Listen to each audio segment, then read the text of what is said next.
Have you ever watched a woman give everything to build a family, then get punished by the very man who helped create it? Naomi had their son 9 months earlier, and since then her whole world had changed. Her body changed, her sleep disappeared, her routine vanished, her energy was no longer her own. Every day was feeding, washing, cleaning, settling, carrying, soothing, repeating. She was exhausted in ways Marcus would never fully understand, but instead of seeing that, he started judging her for it. At first, it came in little comments. He would look at her when she stayed in joggers all day and say, "You used to care more about yourself." If the house was messy, he acted like she had done nothing all day. If she said she was tired, he would remind her that he was working too. But the comments got worse. One evening, Naomi was trying to settle the baby while folding laundry at the same time, and Marcus looked at her and said, "You've really let yourself go. You're getting lazy."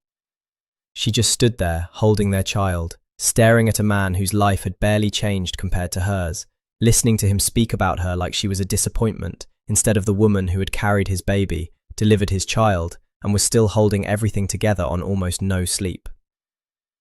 Be honest. What kind of man watches the woman who gave him a child struggle, then calls her fat and lazy instead of showing up for her? That was the moment something changed in Naomi. Quietly.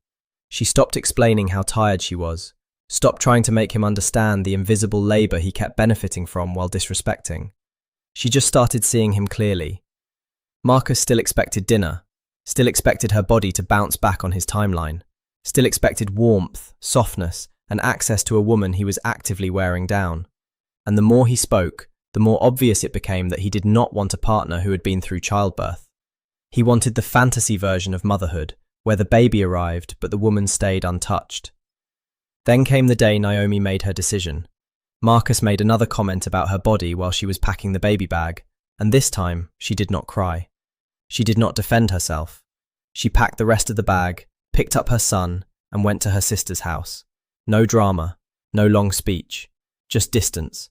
And for the first time in months, the room she sat in that night felt lighter than her own home. After that, everything became clearer. Naomi stopped hearing daily criticism and started hearing herself think again. She stopped bracing for little insults disguised as honesty. She stopped feeling ashamed of a body that had done something extraordinary. The payoff was not just peace, it was clarity.